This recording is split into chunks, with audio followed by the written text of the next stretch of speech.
Buenas tardes para todos y todas. Queremos primero ofrecerles disculpas por la tardanza. Tuvimos unas dificultades con el tema técnico. Digamos que cuando hay que depender de equipos tecnológicos y no solo de la presencia de nosotros, se nos complica un poquito la vida. Entonces les agradecemos la paciencia, nos hayan esperado. En nombre del señor gobernador, el doctor Aníbal Gaviria Correa, la secretaria de Salud Lina Bustamante y la gerente de Salud Pública, la doctora Natalia Montoya, y nosotros, el grupo de Salud Mental, queremos agradecerles el acompañamiento. Hoy nos va a acompañar una psicóloga clínica, especialista en todo el tema de conducta suicida, uno de los temas que ahorita se vuelven un poquito álgidos durante esta emergencia. Quiero contarles varias cosas. La semana antepasada que hicimos nuestro primer streaming, creamos paralelamente dos encuestas, una que se había enviado a los correos electrónicos de las secretarías de salud municipales y de los psicosociales de los municipios, y una que creamos durante la transmisión para poder enviarles las cajas de herramientas. Las cajas de herramientas se enviaron esa misma semana. Sin embargo, varios de esos correos electrónicos nos rebotaron. ¿Por qué? Porque cuando ustedes se inscribieron, me inscribieron un correo, pusieron rayita, pusieron otro correo e inmediatamente se rebotaba. O me pusieron correos electrónicos sin arrobas o con espacios que no leía el correo electrónico y rebotaron. Fueron muchísimos los que rebotaron. Sin embargo, enviamos más de 5.000 correos electrónicos. Ahí arribita en el chat dice encuesta. Yo les voy a agradecer nuevamente la diligencia. Envío nuevamente a quienes estén inscritos en esa encuesta la caja de herramientas número 1 y la caja de herramientas número 2, que sería la que sale hoy. Les ofrezco excusas a quienes les llegue la caja de herramientas por segunda vez, la número 1, pero la idea es que todos tengan acceso a la información que se está creando para que ustedes puedan poner la información. La idea es que me coloquen un solo correo electrónico, revisemos que el correo electrónico quede muy bien escrito, porque ahí es donde tenemos las dificultades. Entonces, si ustedes hacen la tarea de enviar de escribir bien el correo electrónico, el día de mañana les estaríamos mandando entonces la caja de herramientas. Por aquí alguien me dice que el link no le funciona. Ya vamos a revisar y si es necesario lo volvemos a actualizar, pero la idea es que ahí me pongan pues como la información para poderles enviar la documentación. Aprovecho la oportunidad y los invito a nuestro próximo streaming, el próximo jueves 23 de abril. Vamos a trabajar el tema del duelo en la pandemia. Sabemos que en varios municipios ya se han presentado dificultades por las medidas que en medio de la situación conlleva a cambiar un poquito los rituales por el tema del entierro de familiares, no solo por la muerte debido al COVID-19. Entonces también queremos darles algunas herramientas en términos del duelo. Nuevamente les agradezco entonces el acompañamiento. Ahí les vamos a dejar el link. Si ustedes me dejan sus correos electrónicos en el chat, créanme que como somos tantas personas conectadas, es muy complejo que yo pueda sacar uno a uno para enviarles los correos. Entonces, cuando ustedes se inscriben en este link, además de llegarles la caja de herramientas, también les llega la invitación al siguiente streaming, que también leí que alguien decía que se lo reenviaban y no les llegaba a él la invitación directamente. Entonces, nuevamente agradecerles que estén con nosotros, agradecerles a los profesionales psicosociales, a la profesional que nos va a acompañar hoy hablándonos de conducta suicida. Todas las dudas que vayan presentando ustedes, por favor, las ponemos en el chat, que nosotros se las compartimos a ella para que ella nos dé claridad respecto al tema. Nuevamente les ofrecemos excusas por la tardanza. Es un tema que la tecnología a veces no está de nuestro lado. Esperamos para la próxima, que es el próximo jueves a las 2 de la tarde, arranquemos muy a tiempo. Entonces, en nombre de la Secretaría Seccional de Salud de Antioquia, queremos darles las gracias e invitarlos a escuchar a Elizabeth Crack.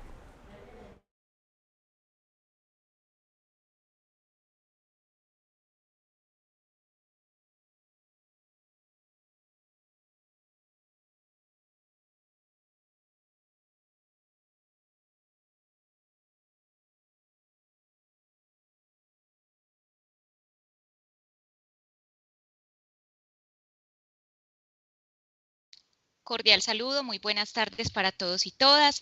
Es una alegría poder compartir este espacio con todos los psicosociales y a todos los que nos duele el tema de trabajo de la vida.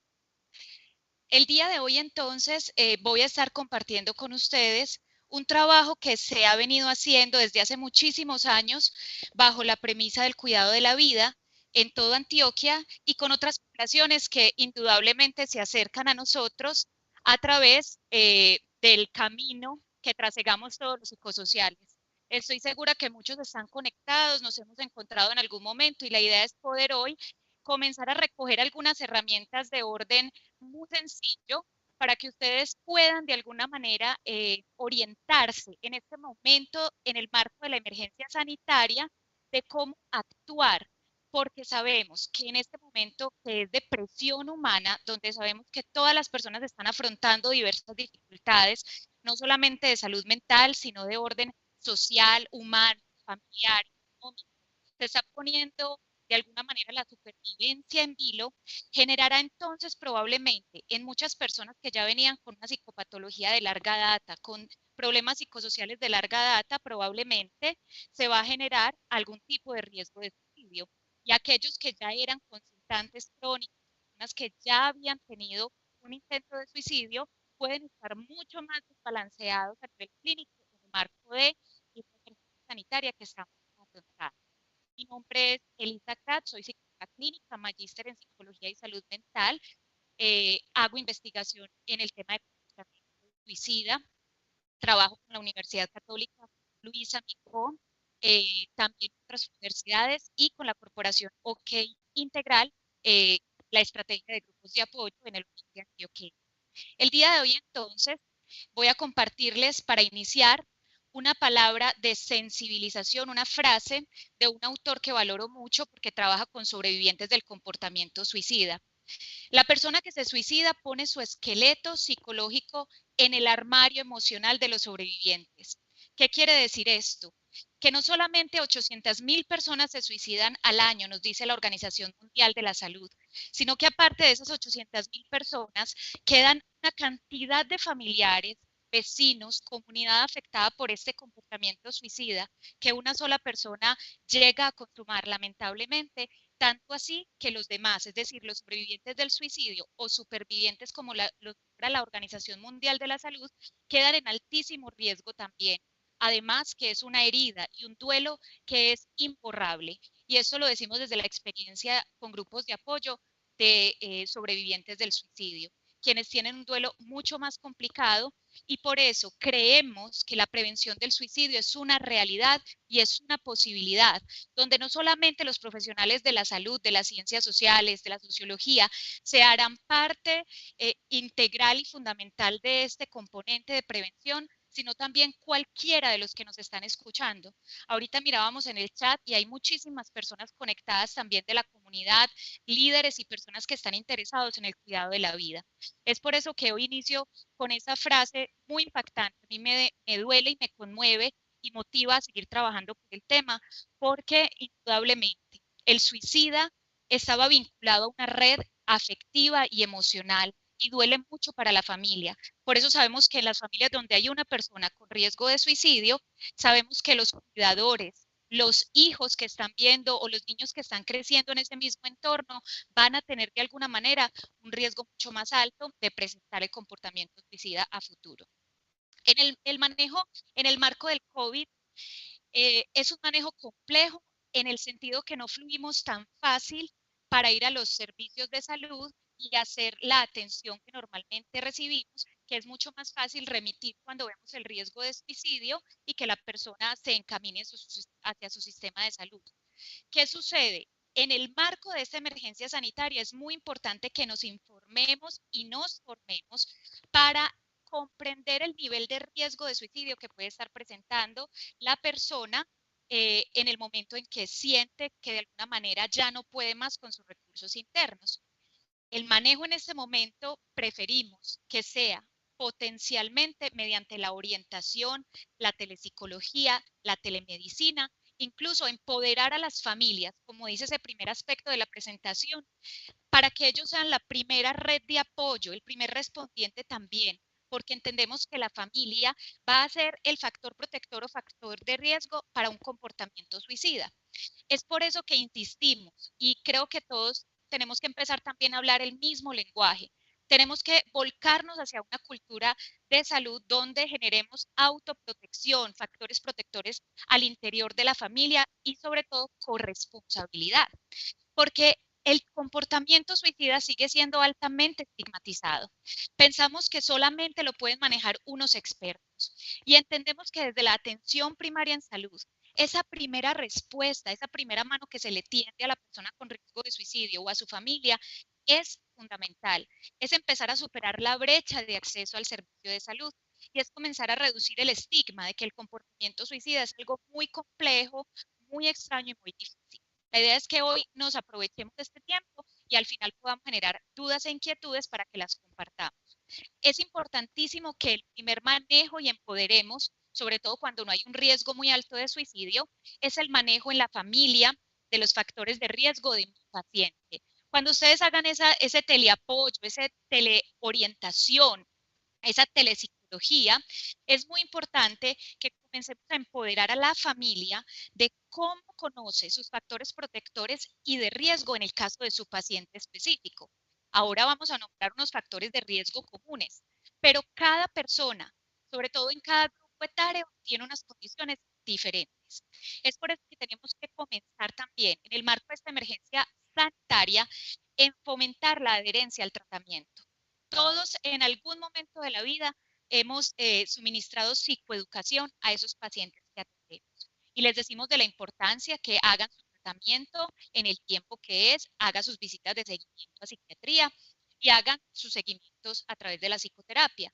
Pero la adherencia al tratamiento es una cultura que definitivamente evitaría muchísimo acceso al servicio de urgencias e intentos de suicidio. Por eso es el momento de empezar a fomentar la importancia de la adherencia al tratamiento, pero también la cultura de salud. La salud mental no es un asunto de locos, no es un asunto solamente de psiquiatras y psicólogos, insisto, es un asunto que se fortalece en el día a día a través de factores protectores como la actividad física, las habilidades básicas para la vida, como la comunicación asertiva, como el trabajo en los esquemas, como también la resolución de conflictos. La cultura de salud es algo en lo que tenemos que empezar a trabajar y yo creo que hemos ido viendo en el marco de esta emergencia sanitaria una oportunidad.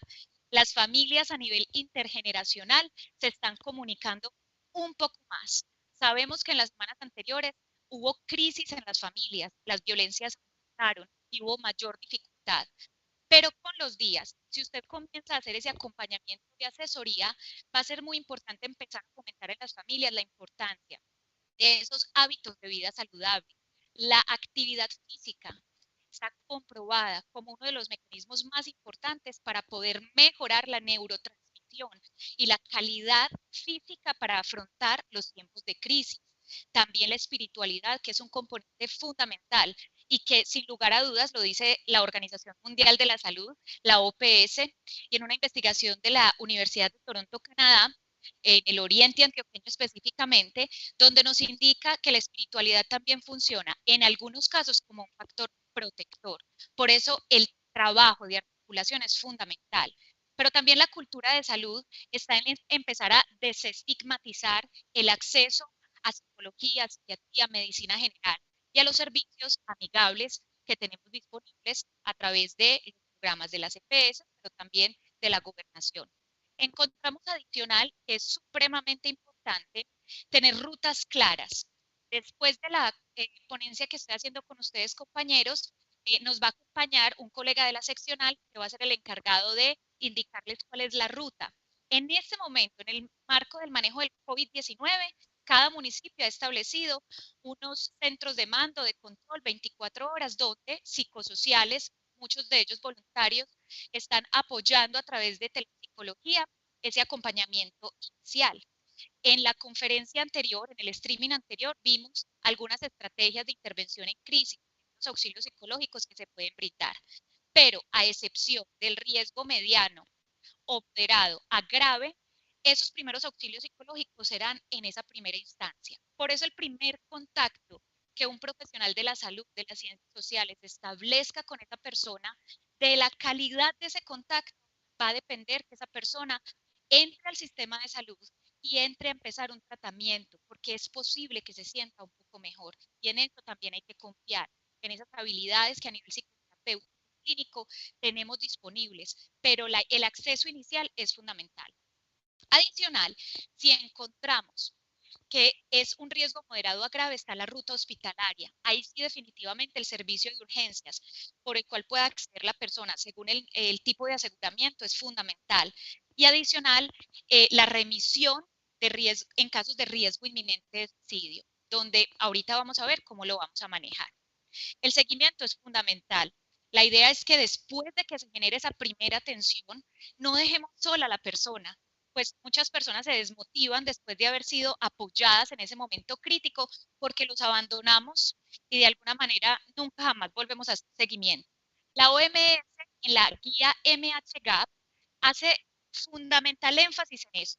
Y el curso de autoaprendizaje de autolesión suicidio de la OPS, que también los invito, ahorita les mostraré la imagen para que también ingresen y lo comiencen a hacer, nos indican que el seguimiento es fundamental, semanal, quincenal, mensual, pero no abandonar completamente a la persona.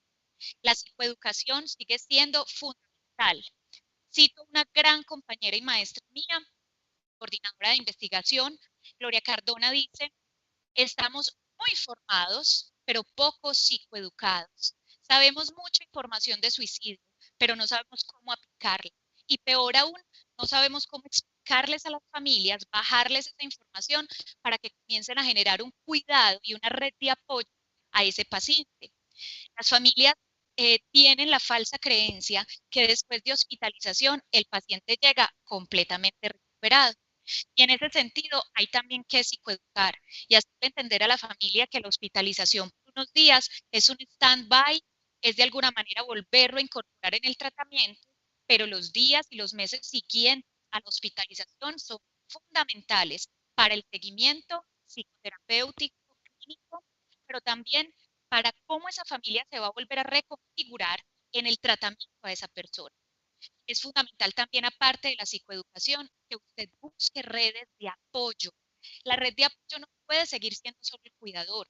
Hemos encontrado en la experiencia con personas que viven esta problemática y la enfrentan con todo el deseo del mundo, que el cuidador primario a veces tiene incluso una psicopatología o también presenta el mismo riesgo de suicidio, lo cual lo hace mucho más vulnerable a que sea maltratador del paciente, por lo que hay que ayudarle a que no llegue al burnout o al síndrome del cuidador quemado, sino ampliar esa red de apoyo.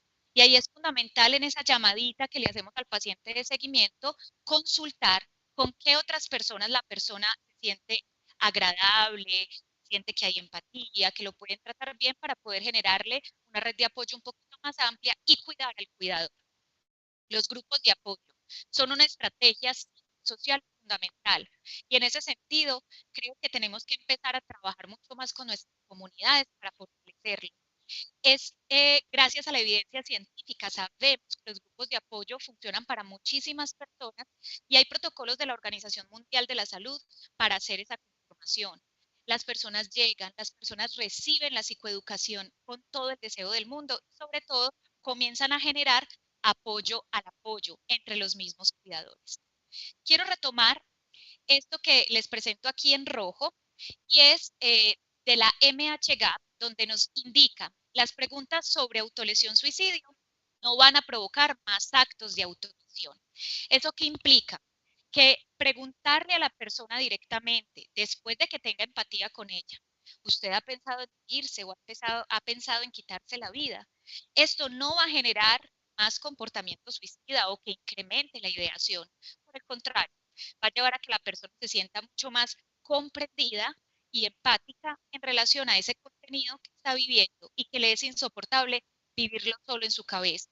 Es por eso que preguntar también es prevenir. Esta imagen que les presento sobre disociación es para ampliar un poco, en principio, eso que sucede en las personas cuando tenemos contenidos de la vida que no podemos asimilar, que no podemos tramitar. Las personas, como sistemas complejos, emocionales, cognitivos, sensoperceptuales, nos comenzamos a cargar no solamente de asuntos que vienen de afuera, sino también internos, porque producimos pensamientos todo el tiempo. Es por eso que muchas veces cuando no logramos asimilar ciertas experiencias de la vida, como lo son los factores de riesgo para comportamiento suicida, podemos experimentar de alguna manera una disociación entre la causa que me hace perder el sentido de vida y adicional ese síntoma que aparece como si nada tuviera que ver con mi realidad. Y hablo del caso de las personas que dicen es que todo está bien, yo no entiendo por qué estoy pensando en morirme, porque tengo incluso claro cómo lo voy a hacer, y eso obedece a que hay contenidos tan fuertes que no son conscientes, que muchas veces salen a través de síntomas expresados en un dolor o una queja continua a nivel psicosomática, pero también a nivel de fenómenos delirantes o psicóticos, o también podemos experimentar ideas de muerte. En este momento de la crisis que estamos viviendo como humanidad, hemos escuchado durante todas estas semanas, y yo sé que ustedes, colegas, también lo han hecho, personas que refieren síntomas de ansiedad y aunque no tenían un diagnóstico previo, aparecen a veces ideas de muerte. Esto no quiere decir que esté estructurando una ideación suicida que lo pueda llevar a un riesgo mayor, pero quiere decir que ya hay una alerta en ese sistema personal, que hay algo que no ha logrado comprender y asimilar las personas. Si a duras penas nosotros estamos asimilando esto que nos está sucediendo, adaptarnos a esto de lo tecnológico, mediar nuestras relaciones humanas a través de esto. ¿Cuántas personas antes de empezar la cuarentena vivieron el duelo por separación de su pareja y no pudieron enfrentar cara a cara todo lo que implica eso emocional? ¿Cuántos, por efectos de esta pandemia, perdieron su empleo, perdieron relaciones familiares?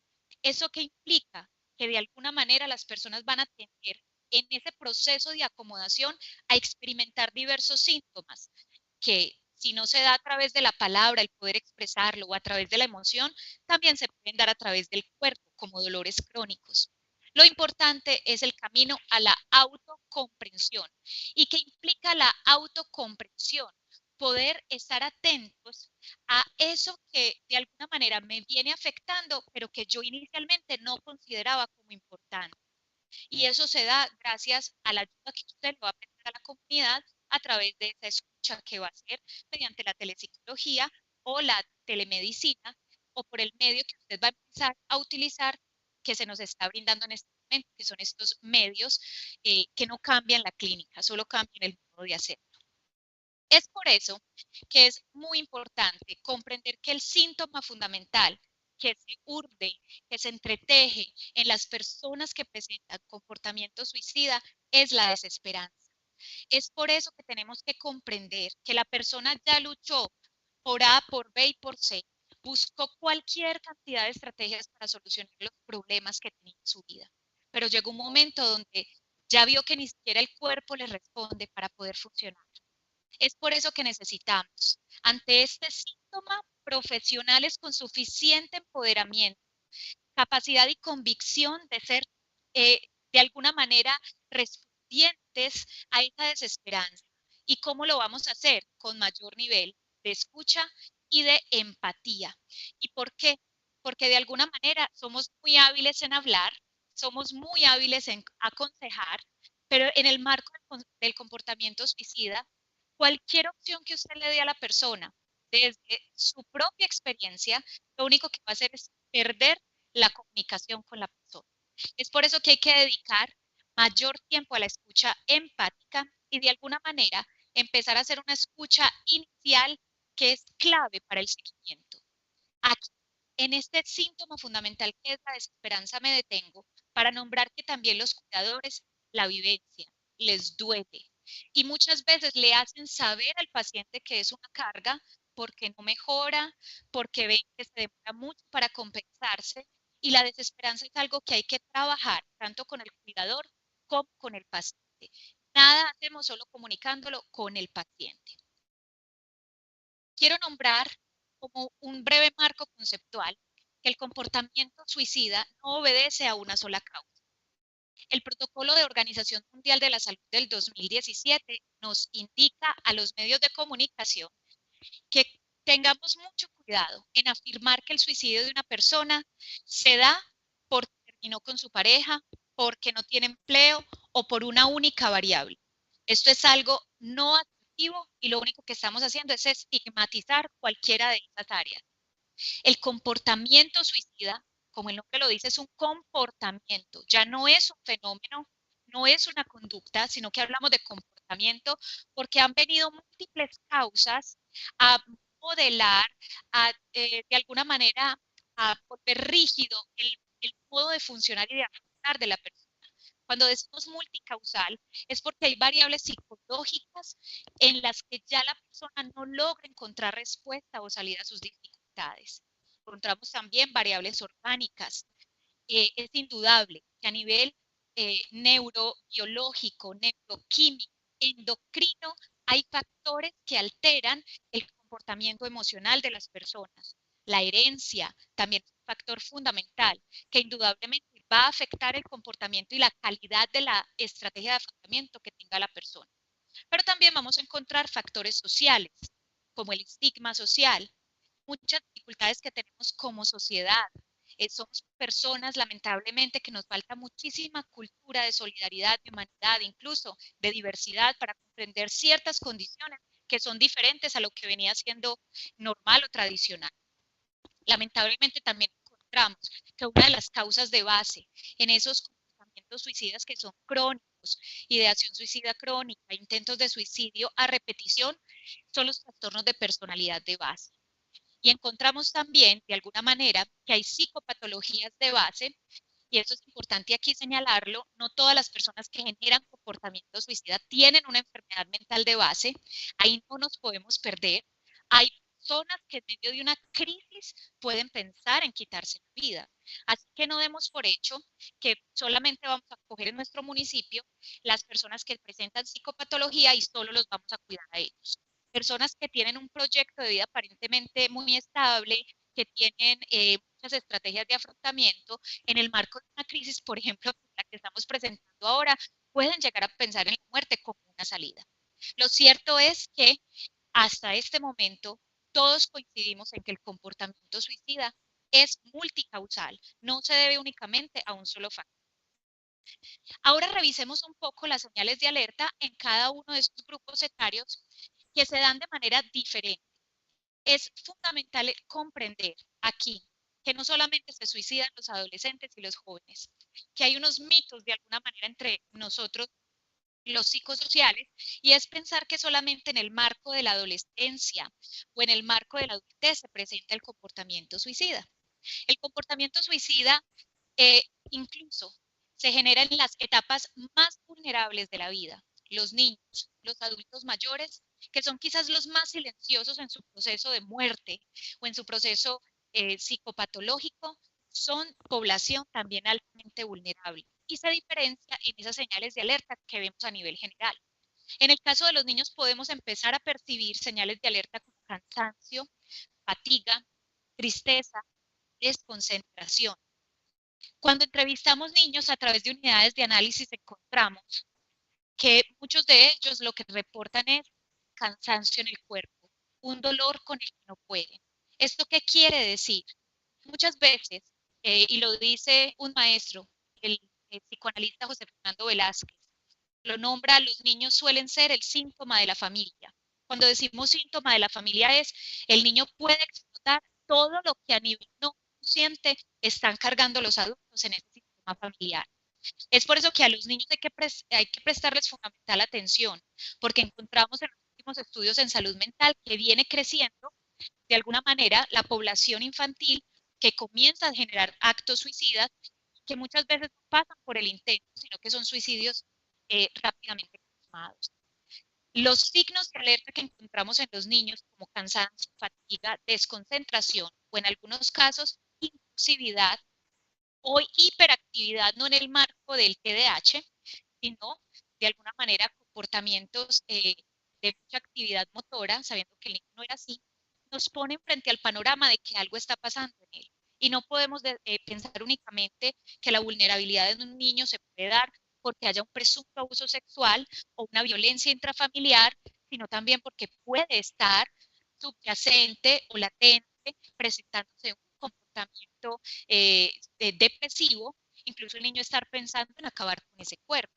Entendemos que el niño inicialmente en los primeros años no tiene el concepto de reversibilidad de la muerte, por lo tanto acabar con el cuerpo para él sería la solución. Sin embargo, sabe que con ello lleva o conlleva a desaparecer finalmente. Es por eso que a los niños hay que prestarles tanto en la escuela como en el núcleo familiar fundamental atención a esos cambios comportamentales que vemos que no obedecen a otras causas posibles como abuso sexual, violencia intrafamiliar o algún proceso psicopatológico en curso. Hay que prestar atención a esta población. Pero también se da en la población adolescente, donde sabemos que aparecen las principales psicopatologías, irritabilidad, aislamiento, riesgo de consumo o aumento del mismo, trastornos de conducta alimentaria, soledad útil.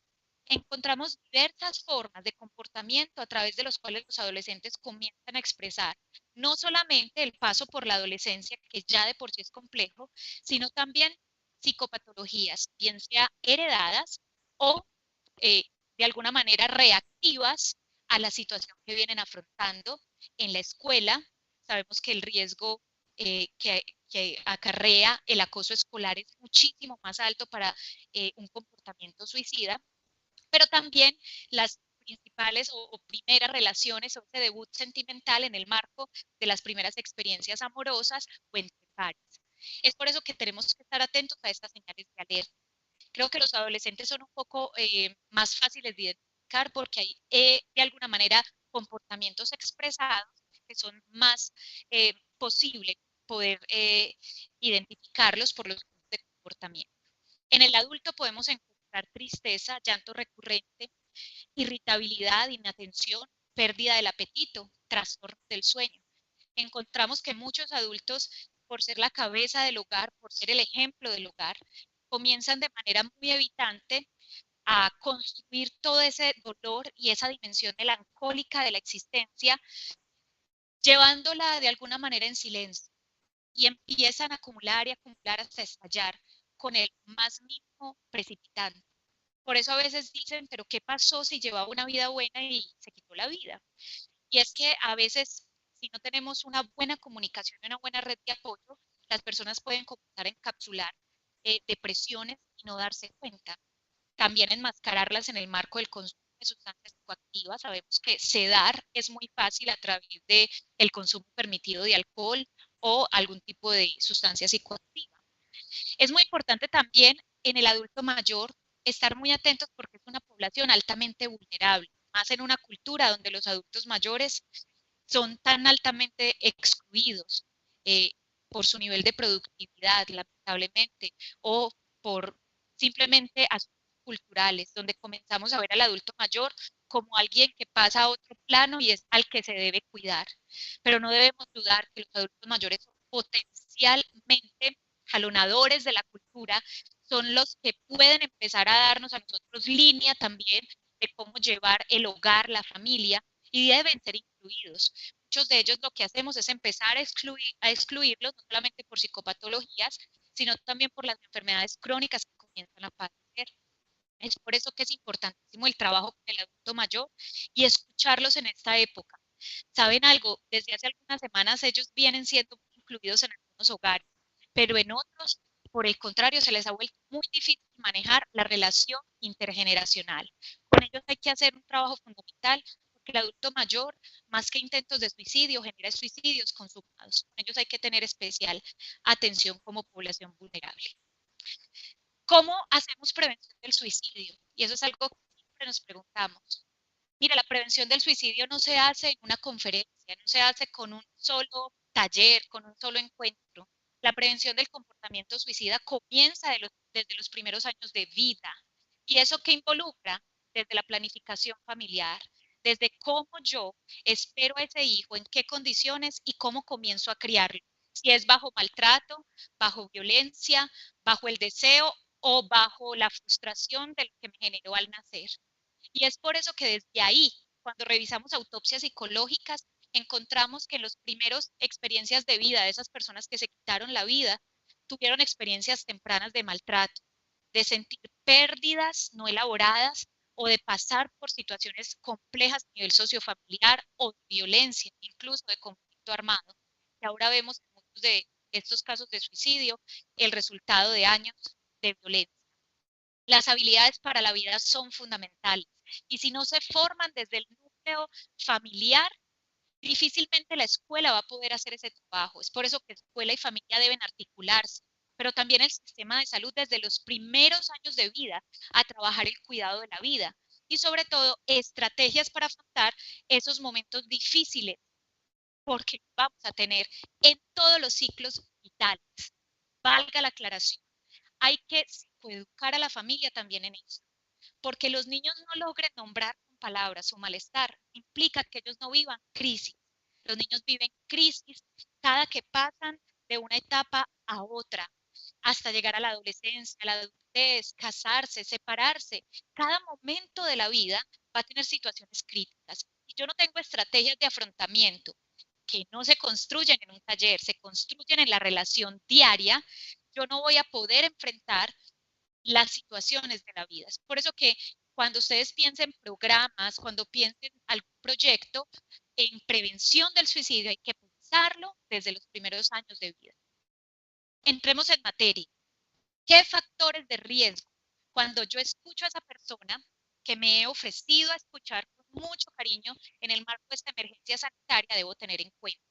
Tengo que indagar si hay factores preexistentes o condiciones de enfermedad mental de base. Es decir, si hay situaciones que ya la persona venía teniendo antes de la emergencia sanitaria y que de alguna manera han venido a exacerbarse en el marco de esta emergencia de salud pública. Adicional, psicopatologías de larga data. Vamos a encontrar que muchas personas que hacen el llamado a esas líneas de vida no están expresando una crisis actual por lo que está sucediendo ahora, sino porque ya venían descompensados de larga data. Es por eso que ahí es muy importante revisar la historia de tratamiento y también la conducta de adherencia al tratamiento de esas personas. Revisar si la persona ha vivido o ha experimentado violencia intrafamiliar. Este es un factor que puntúa como lo más alto en cantidad de investigaciones y revisiones que hacemos de estado del arte y sabemos que la familia entra a ser un factor de riesgo cuando hay dificultades en la comunicación, violencia intrafamiliar o abuso sexual dentro del mismo núcleo familiar. Situaciones de migración y desarraigo, la pérdida del territorio, la violencia que hemos vivido como país, como región, indudablemente pasa factura y cuenta de cobro en las siguientes generaciones. Es por eso que es muy importante indagar si el cuidador de la persona que presenta riesgo de suicidio también vivió conflicto armado o desplazamiento, porque encontramos que esos cuidadores están de alguna manera mucho más desprovistos de las condiciones para poder acompañar a la persona con riesgo de suicidio, a la que hay que acompañar con mucha fortaleza, mucha capacidad de tolerancia a la frustración, porque son pacientes que van a tener muchas recaídas en el camino. Y si encontramos que esta persona viene empobrecida por lo que emocionalmente dejó el conflicto armado, vamos a encontrar mayores dificultades en esta diada cuidador y paciente. Debo identificar historias de abuso sexual. El abuso sexual no se olvida. El abuso sexual permanece como una huella indeleble en el psiquismo y en la historia de esa persona. Muchos procesos de perdón, muchos procesos de resiliencia apuntan a que se puede vivir con esa huella. Pero en las personas que tienen riesgo de suicidio, el abuso sexual es indudablemente un factor de riesgo altísimo. Y por eso es necesario, después de superado el riesgo, abordar esos asuntos que aunque hayan pasado 40, 50 años, en las autopsias psicológicas lo vemos, en esas cartas suicidas lo vemos como asuntos que no se olvidaron. Historia de pérdidas laborales o económicas. Y en este momento estamos atravesando un proceso muy complejo y que con el paso de las semanas va a estar mucho más difícil. Es por eso que debemos no minimizar lo que viven las personas a nivel de supervivencia. El empleo no solo implica lo económico, el empleo para muchas personas implica su sentido de vida, porque hay personas que no gozan de una familia, pero en el empleo hacen relaciones vinculares importantes. Problemas vocacionales o de sentido de vida. Nos hemos venido cuestionando el sentido de vida a nivel global durante estas semanas. Cuando probablemente no tengo muchas cosas, cuando probablemente he perdido el control de todo, ¿qué me queda? Y ahí vemos cómo muchas personas funcionaron durante muchos años solo para producir, solo para satisfacerse o para la urgencia del día a diario, pero no construyeron sentido de vida.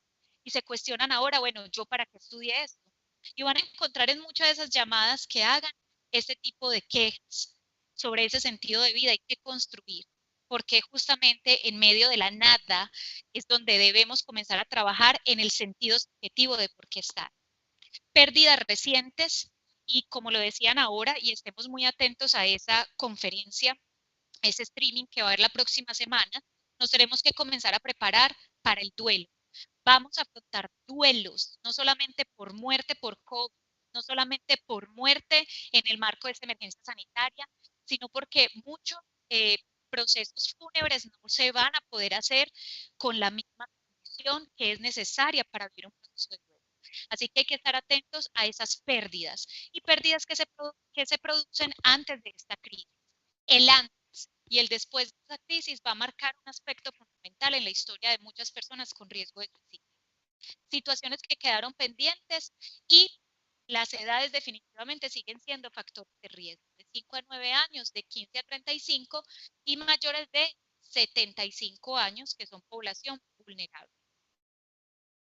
Encontramos entonces que de alguna manera, cuando la persona comienza esa ruta hacia la muerte o ese camino hacia la muerte como única salida en medio de toda la angustia que siente, van a estar afectados por todas estas áreas que vemos en la imagen. Pero adicional, entendemos que muchos de ellos van a reaccionar ante esa oportunidad de atención con temor. A nadie le gusta expresar, quiero quitar la vida. No es fácil, porque en una sociedad donde no hemos aprendido a ver la muerte como un hecho que coexiste con la vida, porque estamos en una sociedad donde todavía no hemos aprendido a entender que la enfermedad mental no implica que yo soy completamente disfuncional, que sigo siendo persona, aún por encima de ese diagnóstico, voy a tener mucho temor y aprehensión de ser atendido. Probablemente las personas van a manifestar muchísima ansiedad en medio de ese proceso y a veces van a atacar al que le quiere prestar la ayuda. Yo les recomiendo muchísimo, así como a mis estudiantes, cuando están generando ya sus primeros procesos de clínica, lo que los pacientes con riesgo de suicidio te gritan a ti, no te lo están gritando a ti. Solo necesitan expresar esa angustia desbordada, desorganizada, en un discurso probablemente muy hostilizado, como una explosión que sale, pero que salga ya minimiza el riesgo. Si lo dejamos que quede en él, lo único que estamos generando es una implosión que luego lo llamaremos un comportamiento suicida. Es por eso que es muy importante tener en cuenta la empatía, la tranquilidad para atender a la persona y no sentir que esa hostilidad o esa evitación que hace cuando lo quiero buscar o llamar, porque de alguna manera lo que estamos haciendo con esa llamada es un llamado a la vida. Es por eso que hay que estar muy atentos. Adicional, entonces, quiero expresarles que este es uno de los mitos psicosociales que tenemos y que tenemos que empezar a desarrollar. Todos los suicidas generan señales de alerta. Aún el silencio será una señal de alerta. Elisa, yo conozco personas que no dijeron nada, que se suicidaron y nadie supo. Probablemente el silencio que empezó a envolver su vida y que solo algunos pocos que realmente lo conocen saben que ese silencio estaba señalando algún grito de ahogo en medio de ese silencio. Pero también encontramos expresiones o señales de alerta como comportamientos disruptivos, difíciles, pataletas, agresiones verbales recurrentes, todo lo que le permita al suicida de alguna manera que los demás que lo aman se alejen. El silencio y la agresión son dos señales de alerta que genera el suicida o el presuicida para que se alejen y poder consumar esa idea. Es por eso que cuando nos preguntamos, ¿será que está llamando la atención? Sí, señores, claro que nos está llamando la atención. Cuando las personas generan comportamientos que nos parecen no convencionales, un poco fastidiosos, no me gusta que a toda hora esté diciendo que se quiere quitar la vida. Antes venga, yo le ayudo y le digo cómo lo consuma. Lo que estoy generando es una inducción al suicidio. Si hay un llamado de atención, haga caso a ese llamado. Cuando las personas gritan cada vez más fuerte, lo que están haciendo es intentar que los escuchen. Es por eso que cuando las personas comienzan a llamar la atención, obedezca ese llamado y comuníquese. Y si usted no es capaz, porque cree todavía bajo el estigma de que el comportamiento suicida es manipulación, entonces remítalo a un profesional que cuente con la sensibilidad y la habilidad clínica para responder a ese llamado con tranquilidad y con empatía. La mayoría de los suicidas comunican sus pensamientos e intenciones suicidas.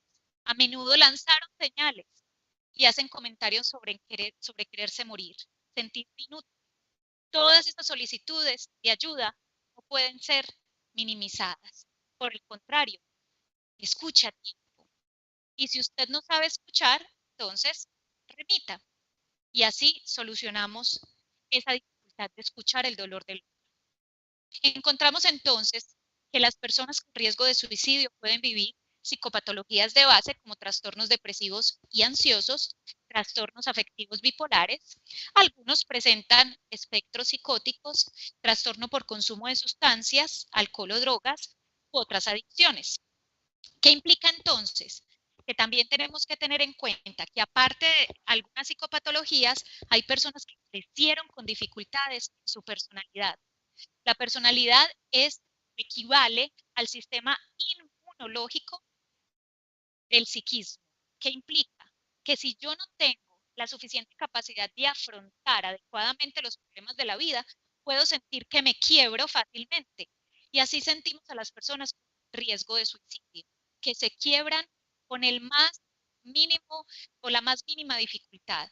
Es por eso que hay que tener muy en cuenta tanto la personalidad de la persona con la que nos vamos a contactar, valga la redundancia, y la psicopatología de base. Comportamientos previos a un intento de suicidio. Póngale atención. Cambios en el comportamiento y en las relaciones cercanas. Cambios en la personalidad. Aplanamiento afectivo. Este síntoma es muy común de las personas evitativas. Tenga mucha atención sobre esas personas que en el marco incluso de esta emergencia sanitaria aparecen aplanadas todo el tiempo. No, estoy bien, pero ¿qué te preocupa de eso? No, nada, normal. ¿Y cómo siguió tu vida? No, igual, siempre normal. Y vemos que la persona normalmente no era tan aplanada. Los estados emocionales normales en un ser humano suben y bajan, están todo el tiempo cambiantes, que es lo normal. Pero que yo esté tan plano afectivamente en el marco de una dificultad familiar puede hacernos saber que de alguna manera la persona está acumulando y está esperando suficientes detonantes o precipitantes para cometer el acto suicida. Cambios en el sueño, la alimentación y la percepción de sí mismo, de los otros, cómo se relacionan con él y del mundo o del futuro. Indudablemente esa visión de túnel es un buen indicador. Psicólogos sabemos que ahí nos indica que si yo ni siquiera puedo percibir a futuro para dónde voy, ya esa es una señal de alerta. Historia previa de intentos de suicidio o suicidio en familiares. No por aprendizaje vicario, sino porque de alguna manera las estrategias familiares, de alguna manera las familias las acogen. Y si ven que alguno de los miembros de la familia concluyeron con un comportamiento suicida, su angustia, pueden llegar a cometer un acto suicida también. O si hay psicopatología de base hereditaria. El suicidio no se hereda, eso es claro, pero puede que en esa historia familiar muchos cometan suicidio y eso lleve a duelos no resueltos que pueden ser un factor de riesgo. Culpa, vergüenza, sentirse una carga para el otro y comprarlo abiertamente. Soledad, pérdidas recientes y pensamiento rígido. Empezamos a ver previo al intento de suicidio, cuando hay un riesgo inminente, que la persona comienza a arreglar deudas, relaciones, comienza a generar de alguna manera un distanciamiento de las personas, incluso renuncian al empleo. Aunque saben que tienen la necesidad, empiezan a dejar todo listo para poder cometer el acto suicida. Sentimientos de soledad, impotencia y desesperanza. Notas de suicidio o una mención repetitiva de muerte a través de las redes sociales. Creo que en este momento gozamos de un arma que hace mucho tiempo no teníamos. y son las redes sociales. Las redes sociales han sido muy estigmatizadas del lado negativo, pero del lado positivo nos permiten una ventana de oportunidad. Muchos adolescentes que tratamos en todo este camino de abordaje de comportamiento suicida y cuidado de la vida, nos dicen que las personas que saben que quieren morir son personas de otro país o personas que a través de las redes sociales los han venido escuchando. A través también de diferentes páginas de Instagram, WhatsApp, entre otras, encontramos portales abiertos donde las personas se pueden comunicar. ¿Qué sorpresas se han llevado muchos cuidadores que se comienzan a meter en este mundo cuando indagan si ahí habita su familiar y empiezan a ver las señales de alerta y se acercan rápidamente a alentarlos, no a juzgarlos? Diagnósticos súbitos de enfermedad también puede ser una señal previa a un suicidio. Muchas personas no soportan un diagnóstico, una enfermedad que puede ser crónica o un estado que los va a llevar a depender de otros. No es fácil pensar en depender de otros y es por eso que también pueden generar comportamiento suicida. La evaluación del riesgo suicida. Prevenir es preguntar. Y yo creo que esa es la premisa que nos regaló la Organización Americana para la Prevención del Comportamiento Suicida hace un año ya. Prevenir es preguntar. No le dé miedo preguntar directamente en el marco de la empatía. ¿Usted ha pensado en quitarse la vida? Por eso es muy importante que cuando comencemos la primera atención, iniciemos con el encuadre. Llame al cuidador. Creo que es fundamental que usted se comunique aparte, no delante del paciente, con el cuidador. Indague con el cuidador si hay una historia previa de intentos de suicidio. ¿Cuáles son las circunstancias que están activando a la persona? ¿Cuáles son sus factores de riesgo y protectores? Y también déle indicaciones de cómo tratar al paciente, aunque sé que es muy difícil, cómo acompañarlo, bien sea desde el silencio o desde irle haciendo ruidito ahí donde esté, porque muchas veces la persona quiere estar sola, pero estar pendiente, sin estar todo el tiempo encima, juzgándolo o maltratando. Luego, comuníquese con la persona que tiene riesgo de suicidio, y ya vamos a hablar sobre ese encuadre, porque el primer respondiente a través de la telepsicología va a intervenir el riesgo inminente, pero luego seguramente va a pasar a un profesional de la salud para que haga su tratamiento. Es por eso que es muy importante indicarle a la persona que luego de que sea atendida en el sistema de salud, usted va a estar pendiente de toda la ruta, es decir, haga referencia contra referencia bien hecha.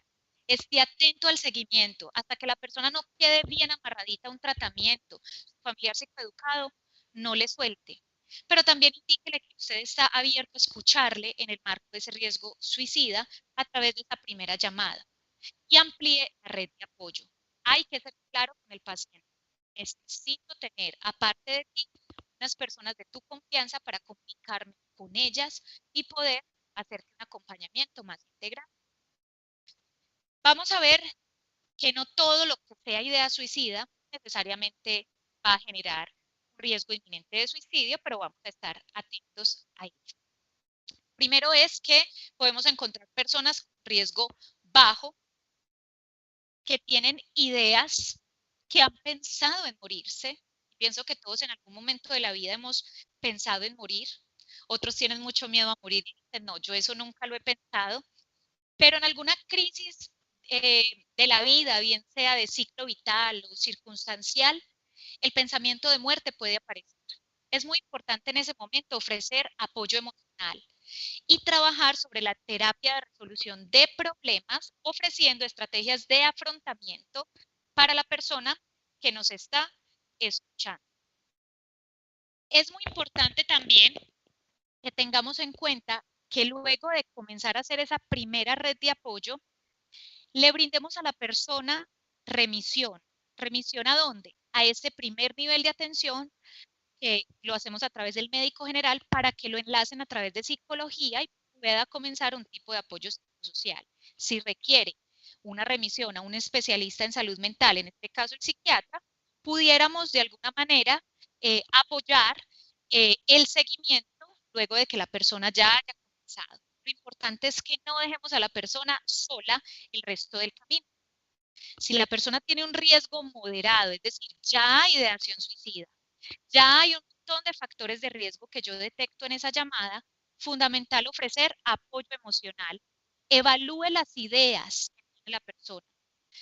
Normalmente es un nudo, es de alguna manera, son un montón de ideas, de dificultades, asuntos del pasado y del futuro que se entretejen en un gran nudo de angustia que produce angustia, y ahí es muy importante ayudarle a separar a la persona cada una de esas ideas y que comience a evaluar todos esos asuntos que lo están llevando a sentirse tan triste y tan desesperanzado.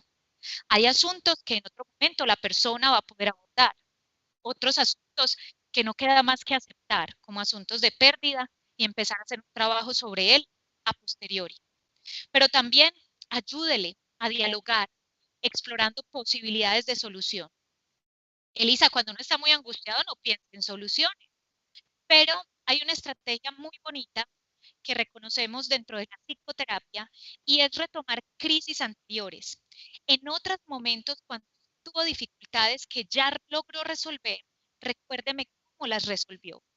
Puede que no tengan punto de comparación con la situación actual que me lleva a pensar en morir, pero lo que sí me están recordando y harán recordar al paciente es que indudablemente él pudo en algún otro momento de la vida pasar la crisis y lo logró, por eso está aquí aún. Puede que con menos de lo que tenía en esa época, puede que más cambiado, pero ha logrado pasar la dificultad. Es muy importante ampliar la red de apoyo de manera inmediata. No se quede solo con el suicida. Pídale mientras él le va contando la historia algunos datos. No tema, no le dé vergüenza interrumpir en ciertos momentos para adquirir datos, para poder comunicarme luego con algunos amigos o personas cercanas. Cuando encontramos que definitivamente la persona no tiene red de apoyo, es una persona que tiene un problema de discapacidad, está solo, no tiene amigos, no tiene familia cercana, no tiene con quién comunicarse, la red de apoyo será el sistema de salud y todo ese equipo de voluntarios que han ido apareciendo en diferentes fundaciones que pueden comenzar a hacer una articulación, grupos de apoyo y programas de los municipios. Es fundamental la remisión al especialista. La persona con riesgo moderado de suicidio tiene ya que ser conectado con un especialista de salud mental. No se quede usted ofreciendo ayuda. A propósito de esto, en el marco de la emergencia sanitaria, los psicosociales se han mostrado muy solidarios, publicando en sus páginas, en sus redes sociales, yo me ofrezco y yo te quiero escuchar. Tenemos que tener muy claro el protocolo de escucha, porque si encontramos personas que llaman y nos dicen, yo me voy a suicidar ya, no tengo familia, ¿usted qué va a hacer? ¿Con quién va a enlazar? Es muy importante que nos preparemos desde el contexto donde estemos, en qué redes de apoyo tengo yo también institucionales y a través también de lo público para hacer el enlace y no quedarme solo haciendo una zona de escucha. Ahí, en el riesgo moderado a grave, yo no me puedo quedar simplemente conversando con la persona. Tengo que concluir esa llamada con una remisión a la EPS o al especialista porque requiere comenzar a ser atendido profesionalmente. Y en tercera instancia está el riesgo inminente de suicidio, cuando ya la persona tiene plan, tiene los medios y solo está esperando un precipitante. Cuando hay riesgo inminente de suicidio, es importantísimo, si la persona no está en un estado de agitación, preguntarle con qué piensa hacerlo. Pregunte por el método. No le dé miedo preguntar por eso. Intente ubicar a la persona en un lugar donde se sienta más seguro. Intente preguntar por algún teléfono de un familiar para comunicarse o pedir apoyo con quien usted trabaje para que comunique al familiar, pues esa persona no puede estar sola en ningún momento. Debe estar 24 horas acompañado, aún en el marco de la hospitalización, y creo que en eso los protocolos de hospitalización son muy claros. Muchas veces necesitan a un familiar que acompañe al paciente mientras pasa al pabellón de agudos. ¿Por qué? Porque la persona con riesgo inminente de suicidio puede cometer el acto suicida aún al interior del sistema de salud.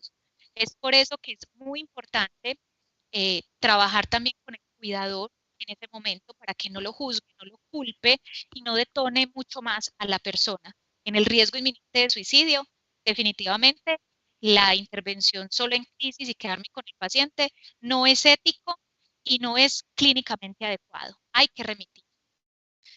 ¿Qué necesitamos seguir trabajando con estas personas?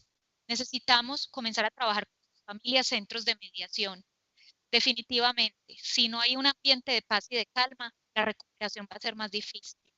Necesito empezar a formarme en estrategias de afrontamiento para darla a las personas.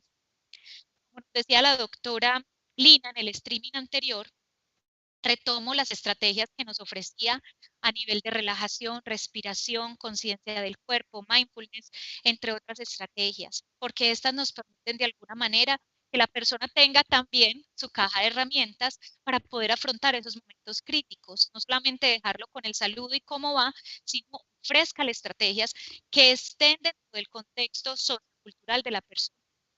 También permítale habilidades en la comunicación, pero no solamente al paciente, sino también a su cuidador, pues el cuidador es el que más dificultades tiene probablemente para comunicarse.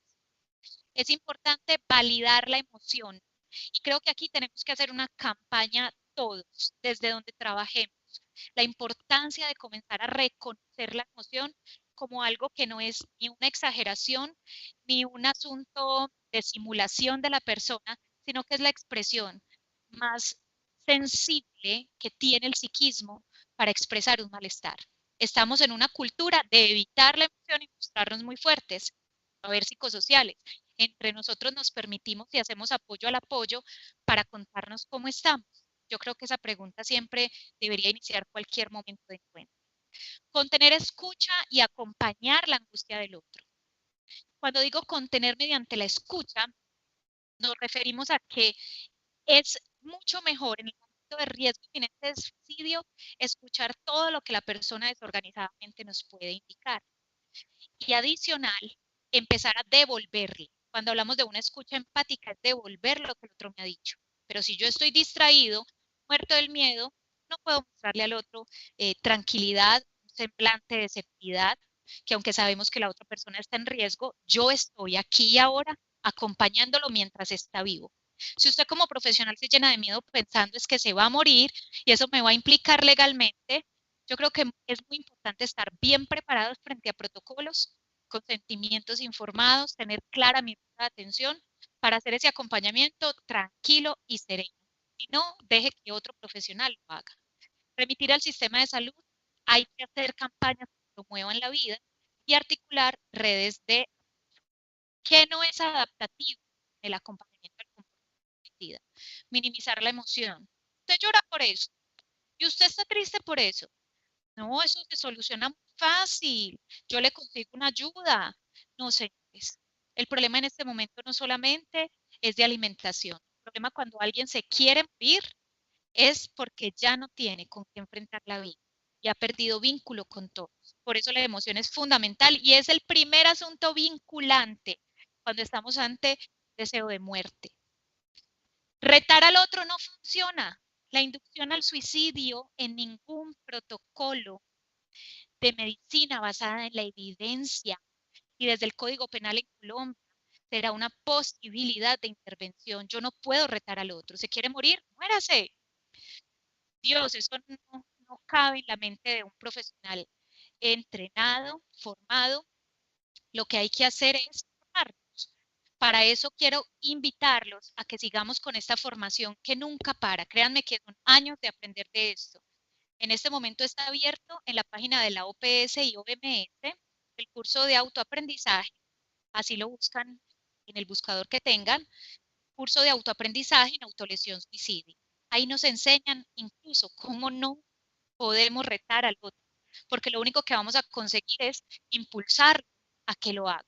Muchos trastornos de personalidad con el hecho de que los reten se detonan, pero en el hecho de los que no tienen trastorno de personalidad, sino una melancolía muy profunda, ver que el otro desee mi muerte y me está retando no es nada esperanzador. Y respetar las expresiones emocionales no es adecuado. No remitir no es adecuado. Elisa, es que yo puedo, yo estoy entrenado. No, señores, tenemos que conocer cuál es nuestro límite, hasta dónde podemos llegar. Los pacientes no son nuestros, son de la vida y las personas necesitan estar en un momento de su atención en un lugar indicado y respetar las expresiones emocionales del paciente o violentar la identidad de la persona. Es muy importante cuando estamos atendiendo a la persona en esa primera llamada tener en cuenta el encuadre que nos dice el Colegio Colombiano de Psicólogos y la Ley 1090 de 2006, donde nos dice que tenemos que tener absoluta confidencialidad con el caso del paciente, pero que se rompe el secreto profesional, y ahí es supremamente importante lo que nos dice el protocolo de la OMS, y y también el código deontológico. En el caso de riesgo suicida, yo rompo mi secreto profesional. Elisa, pero entonces la persona no me va a confiar, por eso el encuadre es fundamental. Yo tengo que ser claro que si su vida está en peligro, yo tengo que romper ese secreto profesional. Adicional, tener un seguimiento escrito. En el streaming anterior también hacíamos de ese tipo de preguntas. Si es una zona de escucha, yo tengo que dejar seguimiento. Claro que sí, es fundamental tener unos datos sociodemográficos, es fundamental tener un contacto, es fundamental reportar el examen mental con el que estaba la persona, qué condiciones de conciencia, ubicación en tiempo, espacio, persona tenía el sujeto cuando lo atendí. El asunto central, la motivación, en este caso la ideación suicida, y el desarrollo de esa atención. ¿Yo qué hice? ¿Yo qué estrategias utilicé en el marco de esa escucha? Y encerrar, entre comillas, esos dichos relevantes del paciente. Al igual que poder registrar los factores de riesgo y de protección de la persona en el marco de esa ideación suicida o del entorno donde él se mueve. Cuando hago el cierre de esa primera llamada, es muy importante darle indicaciones profesionales al cuidador y a la persona para seguir. Si es riesgo bajo, recuerden que es importante que la persona ingrese a través de la atención primaria en salud y comience a tener un seguimiento psicosocial. Si es riesgo moderado, es fundamental que comience consulta con el especialista para que atienda las condiciones concomitantes, bien sea psicopatología o si tiene un dolor crónico, enfermedad crónica o alguna otra condición sea tratado. Y al final es muy importante que usted reporte cómo quedó el usuario al finalizar esa asesoría. Hay una premisa fundamental de un gran colega, David Molina. Él nos dice que el paciente se vaya mejor de lo que llegó, que el paciente concluya esa llamada mejor que como cogió la llamada al inicio y cómo se presentó. Si es para ponerlo peor, si es para dejarlo peor, tome conciencia y piense, me debo formar un poco más para hacer ese acompañamiento. Creo que ahí es muy importante tener en cuenta eso. ¿Cómo hago el seguimiento? ¿Qué debo tener en cuenta en ese seguimiento para la persona? Mínimo hacer un seguimiento semanal, una llamadita. ¿Cómo ha pasado después de esa primera intervención? ¿Con quién convive la persona? Verificar si puedo ampliar más la red de apoyo. Y adicional, enfatizar que el trabajo que voy a seguir haciendo de seguimiento telefónico también va a ser con el familiar que la persona me aporte o el amigo. En relación a la llamada anterior, ¿qué piensa? ¿Cómo se siente o qué ha reflexionado de esa llamada? ¿Qué estrategias nuevas ha encontrado esta semana? Lo normal es que el primer mes te digan, no he encontrado nada nuevo, sigo igual de mal. Bueno, un poquitico mejor porque estamos hablando. Algo empieza a aparecer y aliente de alguna manera eso nuevo que comienza a aparecer. Miren, cuando hay vínculo, cuando hay empatía, cuando hay transferencia, indudablemente cosas nuevas pueden aparecer porque ahí hay un terreno para que emerjan cosas nuevas. Es por eso que es tan importante que el profesional esté tranquilo para generar empatía. ¿Y qué nuevos asuntos emergen estas? Si yo no soy el terapeuta de esa persona, si ya la persona inició por su EPS o porque tiene una ayuda profesional particular, igual le hago el seguimiento para saber si ha continuado con esa atención, de modo que no se sienta abandonado. El cierre y seguimientos posteriores, porque sabemos que las puertas quedan abiertas para una escucha futuro, es importante que usted se asegure como profesional que la persona cuente con redes de apoyo. No haga un cierre si la persona queda sola. Importantísimo la estabilidad psíquica o emocional mínima para yo poder comenzar a hacer el cierre. La adherencia al tratamiento si se requiere y articular a la persona al sistema de salud con el que cuente. Y cuando nos referimos a la articulación, nos referimos a este componente. Miren, no podemos pensar la prevención del suicidio solo con el psicólogo. La vida continúa y para que la vida continúe yo le tengo que posibilitar a la persona o articularla a lo que dentro de su contexto haya para articular. Actividad física, algún tipo de formación para empleo, algún tipo de actividad cultural, algo que le ayude a amarrarse, bien sea un grupo o alguna actividad.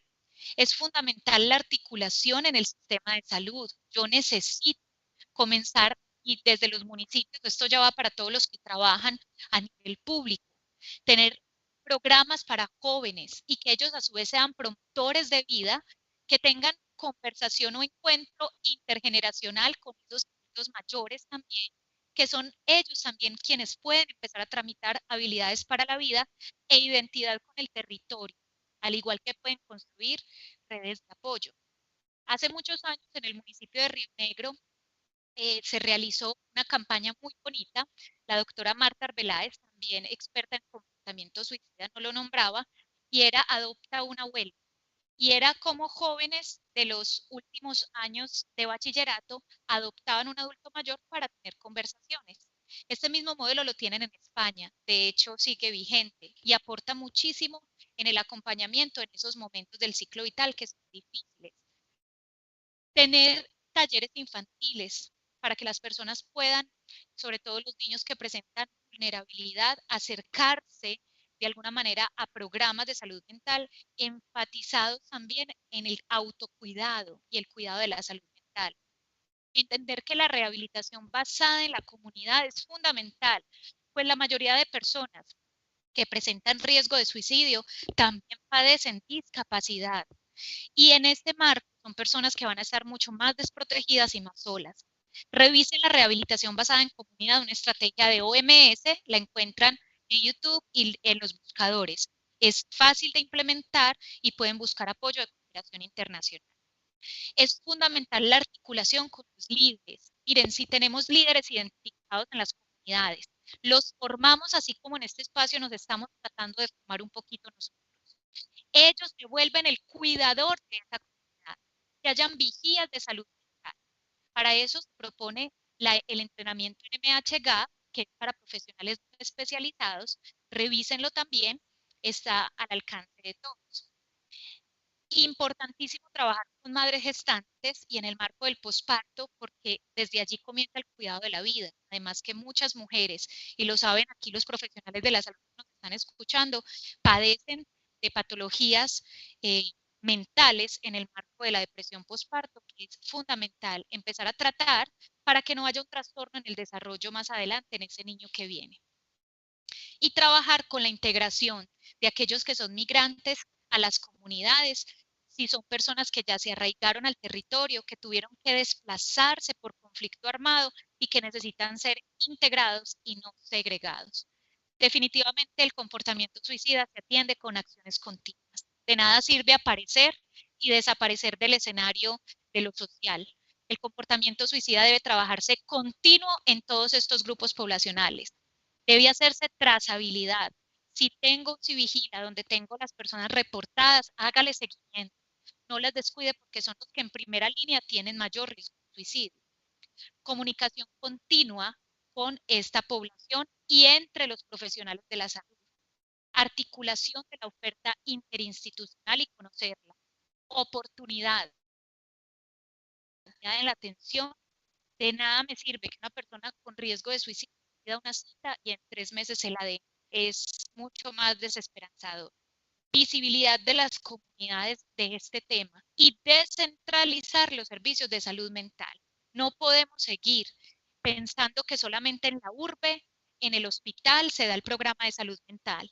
El programa de salud mental tiene que salir a las comunidades, tiene que visibilizarse a través de las redes sociales. Y a nivel intergeneracional, hacer un trabajo comprometido, porque como lo vimos ahora, el comportamiento suicida no se va a presentar solo en jóvenes, sino en todas las etapas de la vida, sobre todo cuando hay cambios en el ciclo evolutivo. Hay que entender que la salud mental y la prevención debe hacerse continua al seguimiento del comportamiento de suicidio.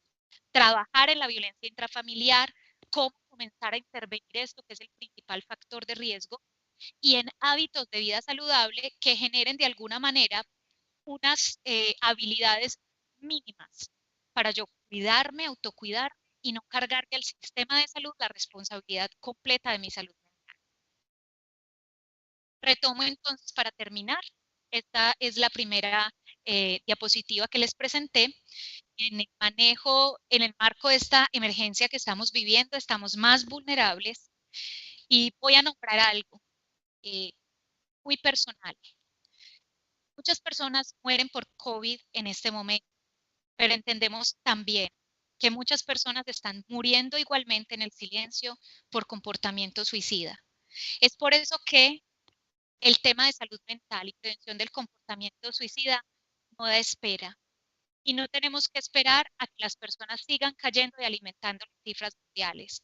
Ya no son 800.000 personas al año, como la OMS en el 2018 citaba.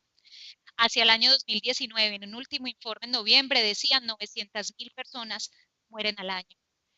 Y no solamente 900.000 personas mueren, también quedan familiares a la deriva, con altísimo riesgo de suicidio y con un duelo de supervivientes. Busquen el protocolo de OMS para articular grupos de apoyo para ellos, porque también ellos quedan a merced, sin ser o sin tener de alguna manera una oferta para ser acogidos después del suicidio de un familiar.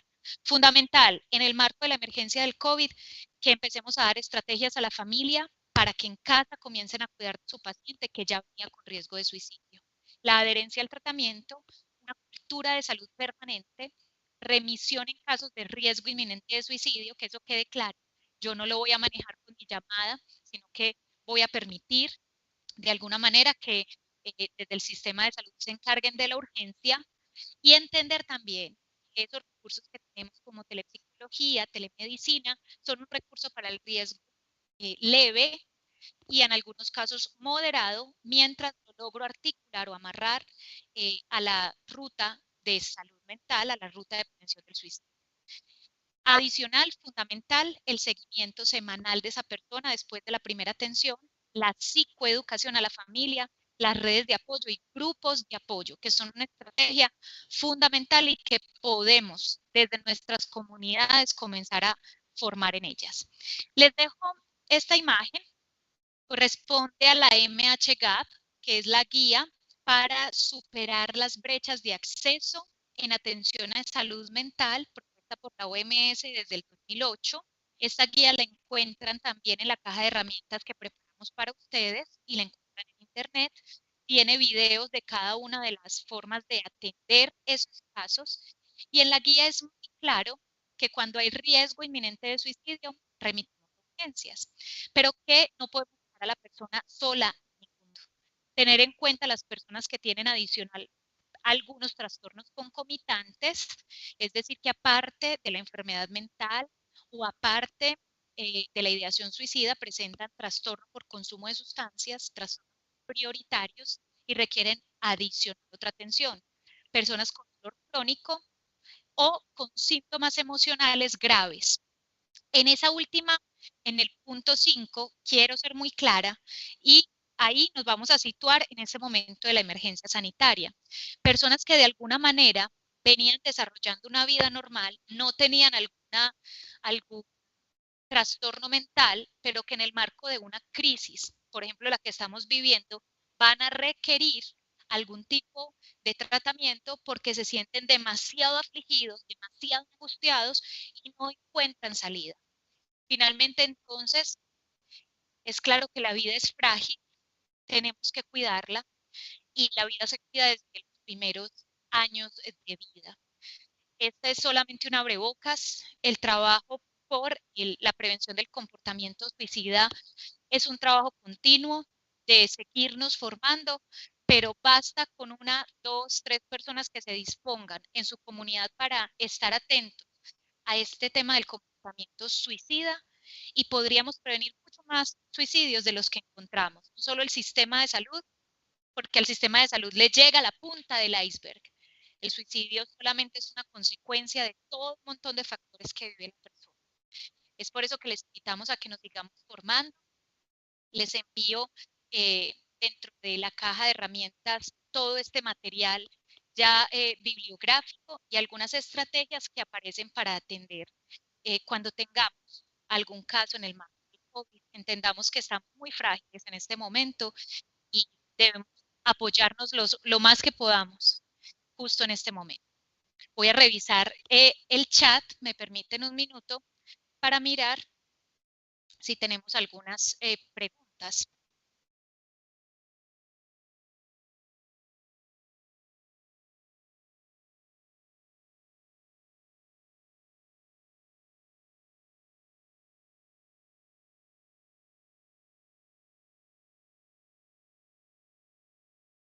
Presentación. Tenemos 3 preguntas de las personas que compartieron el chat. Ya se las voy a pasar a ella para que nos ayude con la respuesta. Pero primero vamos a escuchar a Alejandro, 5 minuticos nos va a contar cuál es la ruta que tenemos en el departamento de Antioquia para la atención del tema del riesgo o de la conducta suicida en el departamento de Antioquia. Entonces, Alejandro, por favor te presentas y entonces damos paso a la ruta. Sí, bien, muchas gracias. Mi nombre es Alejandro Arenas Tobón, soy psicólogo. Tuve la ocasión de trabajar los 2 últimos años con la Secretaría de Salud del Departamento de Antioquia alrededor del tema de la prevención de la conducta suicida. Pero en estos momentos estoy trabajando con el Ministerio de Salud alrededor de la línea 192, la opción 4, que es la que está atendiendo a las personas en Colombia alrededor del tema del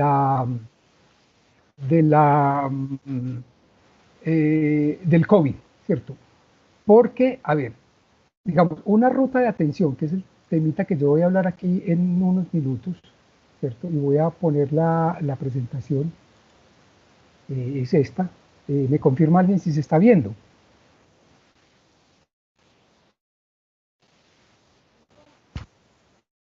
Sí. A ver.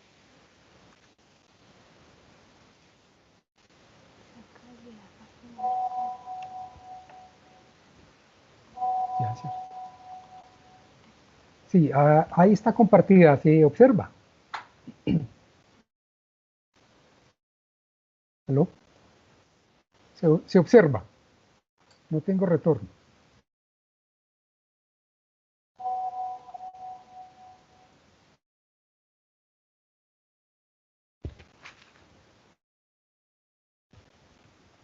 Se observa la ruta de atención.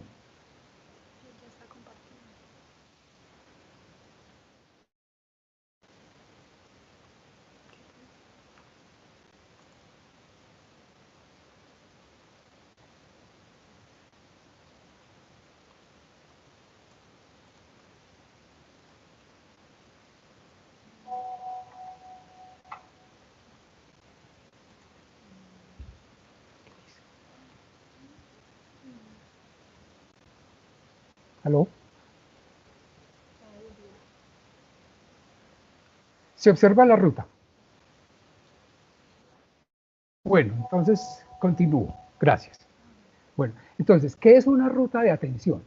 Una ruta de atención no es otra cosa que una gestión de riesgo, ¿cierto? ¿Y por qué es una gestión de riesgo? Porque la gestión del riesgo es la capacidad que tiene una persona o una organización de prever que un evento puede suceder y prepararse para que cuando se dé ese evento se pueda tener capacidad de respuesta, capacidad de reacción. Entonces, este esquema que estamos viendo aquí es la propuesta general de lo que puede ser una ruta de atención. Cada municipio, cada Secretaría de Salud municipal debería establecer una ruta de atención. Entonces, esta ruta de atención, ustedes pueden entrar por Google y buscar y les salen 5.000. Este es un esquemita que voy a explicar, pero cada municipio, insisto, Cada Secretaría de Salud municipal debería elaborar una. Entonces, ¿qué tenemos aquí? Hay 5 ejes sobre los cuales se mueve una ruta de atención. Uno de los primeros de los ejes es la identificación del caso.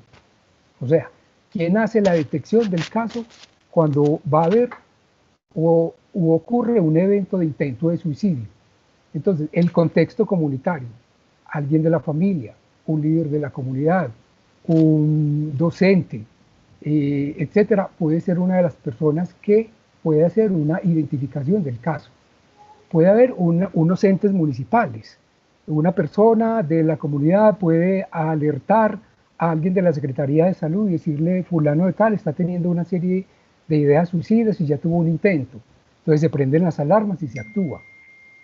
O también trabajadores del área de la salud. Recuerdo el caso de un niño, por ejemplo, en uno de los municipios de aquí de Antioquia, que de 12 años fue al hospital, al ese hospital del municipio, solicitó hablar con la psicóloga, le dieron la instrucción de dónde quedaba su oficina, fue y le dijo, un compañerito mío hoy se va a suicidar. Ese niño de 12 años le creyó al niño, su compañerito, que le estaba diciendo que se quería suicidar y va y alerta. ¿A quién? En ese caso fue hasta la EPS, fue hasta el hospital. O sea, un niño muy inteligente, muy humanitario, muy creativo, convencido de lo que le estaban diciendo, no minimizó el hecho y actuó. Bueno, una vez que ya está la identificación, hay una clasificación del evento. Se trata de una ideación de muerte, porque una persona puede decir, como lo explicó la doctora Crates, que dicha morirse, o en un breve tiempo yo no voy a estar aquí. Ya hay una idea de muerte, pero puede haber algo más estructurado, como sigue en el rectángulo siguiente que dice ideación suicida activa. Ya es una persona que está teniendo una idea muy intensa, que son 3 elementos: frecuencia, intensidad y elaboración de esa idea. Ya no lo dice una vez al año, ya lo dice cada mes, ¿cierto? Ya va teniendo una elaboración mucho mayor, en el sentido de que dice, el mejor método para suicidarme es tal, por ejemplo, ahorcándome. Y en el rectángulo siguiente, un intento de suicidio. Y finalmente, el último es un suicidio, pero ya ahí pues no hay nada que prevenir, por lo menos con esa persona, sí con la comunidad, con su familia, etc. Una vez que se reporta, se hace una notificación y una valoración. ¿Dónde se hace? Por ejemplo, en el hospital. O una persona que está pasando por una crisis y llega donde el médico general y lo remite donde el psicólogo o el psiquiatra de la EPS. O en el servicio de urgencia, cuando ya hay una ideación suicida y se lleva al paciente, el médico o las personas que están allí tienen que hacer una valoración, ¿cierto? Y en ese servicio de urgencias se realiza una serie de actividades. Ese protocolo lo conoce de sobra cualquier persona que haya trabajado en un hospital, ¿cierto? Se hace una valoración con una serie de instrumentos que se tienen que diligenciar. Acordemos que desde el 2013 existe, desde el 2013, perdón, existe la resolución 1616, donde obliga ya a que los profesionales de la salud siempre tengan que reportar los casos de intento de suicidio. Por eso, desde el 2016 hasta la fecha, digamos, hay un incremento en el dato de conducta suicida en Antioquia, pero no es que necesariamente estén subiendo, sino que el registro, el dato se está depurando, se está mejorando. Bueno, y luego sigue una actividad que es cuál es la conducta después de que la persona haya pasado por ese nivel de atención en un hospital. Se puede hacer una remisión a la EPS, por ejemplo, para que siga en un proceso de tratamiento. Puede haber como lo decía la doctora Elisa hace un momento, el profesional que le está haciendo seguimiento. Miren esto. En este momento, el Ministerio de Salud, como lo mencionaba ahora, tiene habilitada la línea 192 con la extensión 4. Con recursos de la embajada, del gobierno, perdón, del Canadá, el ministerio abrió una nueva fuente de trabajo, digámoslo así, difícil de conseguir en estos momentos, pero contrató a 40 psicólogos y profesionales de la salud para que estén 24 horas atendiendo en esa línea a las personas por el asunto del COVID-19. Entonces, esa ya es una ruta de atención. Yo en este momento estoy trabajando en esa ruta de atención. Por eso digo que este esquema que está aquí presentado es muy general, ¿cierto? Porque el ministerio se tuvo que idear para abril del 2010, del 2020, del año 2020, una nueva ruta de atención que no existía a nivel de país, ¿cierto? Y creó esta ruta. Entonces, 24 horas al día estamos recibiendo llamadas de personas que están en crisis por el encierro, por el imaginario que tienen alrededor del contagio. Entonces, es una ruta de atención que se habilita para mitigar el riesgo de que otros eventos sucedan. ¿Por qué? Porque nosotros en estos momentos estamos en un factor de riesgo muy alto. ¿Por qué estamos en un factor de riesgo muy alto? Porque si ocurren eventos que requieran atención de salud, la capacidad hospitalaria puede no estar preparada. Por ejemplo, hay un sismo muy fuerte, hay una alteración de un municipio, hay una afectación de viviendas que colapsan, eso nos va a generar unos heridos, unas personas traumatizadas, etcétera, de diferente orden.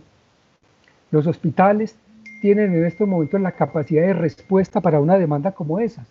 Posiblemente sí, posiblemente no. Pero hay que estar en términos de gestión del riesgo, pensándolo. ¿Qué cosa puede acontecer en nuestro municipio para lo cual no estamos ni medianamente preparados? Ni siquiera nadie lo ha nombrado. Entonces, en esa conducta a seguir, se establecen una serie de rutas y después el seguimiento local tiene que hacerlo. Por ejemplo, desde la Secretaría de Salud, una acción articulada con algunas dependencias que permitan que esa persona que tuvo un evento suicida, que tuvo una ideación suicida, pueda ser enganchado en uno de los programas. Y eso resulta siendo muy importante. ¿Por qué? Una persona pudo haber crecido por la manera en que vivió en su hogar, de que no sirve para nada, pero puede ser un gran atleta, por ejemplo. Entonces, una Secretaría de Deporte puede tomar a estas personas y ubicarlas en los deportes o en las actividades recreativas donde esa persona se sienta bien, donde llegue a ser importante, donde tenga un grupo que lo espera 2 o 3 veces a la semana para que lo reciban, o puede haber una serie de cursos de culinaria. La señora que toda la vida ha estado cocinándole a sus hijos y a sus nietos y que prepara los mejores postres del mundo. Una secretaría municipal puede promover capacitación en elaboración de postres, por decir algo. Y allí esa señora depresiva, que nadie la tenía en cuenta, puede ser el centro de atención porque prepara los mejores postres del mundo, que solo lo conocían sus hijos y sus nietos, pero que ahora puede comenzar a enseñarlo a las personas jóvenes o mayores de su municipio y ahí tomar un nuevo sentido de vida. Bueno, entonces, ya para terminar, las rutas integrales de atención en salud están en la resolución 429 del 2016. Y ese mismo año hubo otra resolución, la 3202, que ya estableció el manual para el establecimiento de esas rutas. Es decir, nosotros tenemos un sistema muy supremamente amplio y complejo en donde todos los profesionales de la salud deberían entrar y conocerlo y comenzar a volver operativos esto que ya está por resolución y que tenemos que comenzar a trabajar. La doctora Elisa mencionaba hace un momento de que vamos a tener muchos problemas por el COVID-19. Evidentemente en esta línea en la cual estamos trabajando ahora se aprecian. Hay profesionales de la salud que no están trabajando precisamente por el COVID. Es muy paradójico, pero están privilegiando a determinados sectores de la salud y a otros los están dejando sin empleo. Entonces nos han llamado profesionales de la salud a las 11 de la noche, 3 de la mañana, que están muy angustiados, que no pueden dormir, o las esposas de los médicos que están en turnos, o las señoras o los señores que piensan que se van a morir. En fin, ya comienza a haber una avalancha de personas en una crisis supremamente amplia, frente a lo cual el sistema de salud tiene que responder. Por fortuna, pues existe esta habilitación de esta línea, la 192, opción 4, donde comenzamos a trabajar en eso. Eso empezó el lunes de esta semana. Y bueno, creo que en algún otro tiempo tendremos ocasión de hablar más sobre el tema. Creo que básicamente esto es lo que yo tendría para decirles. Muchísimas gracias. Si hay alguna pregunta, pues ya del nivel central me la harán saber. Bueno, nos hicieron en el chat 3 preguntas. ¿Será necesario trabajar con los colegios y universidades cuando hay un paciente con riesgo suicida? Nos preguntaron por las líneas. Alejo les acaba de dar los números y les acaba de contar que el ministerio incluso abrió una nueva línea. Y finalmente nos preguntan cómo evitar que cuando se habla de prevención del suicidio sea un tema de incitación al suicidio. Entonces, una pregunta ya la respondió Alejo, y las otras 2 preguntas le damos paso a la doctora Elisa para que nos ayude con sus respuestas.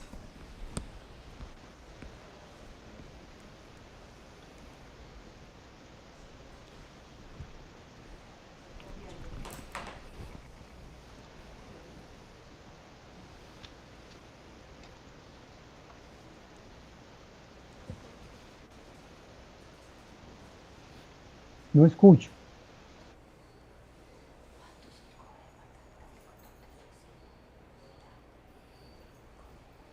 No, ese hoy es este.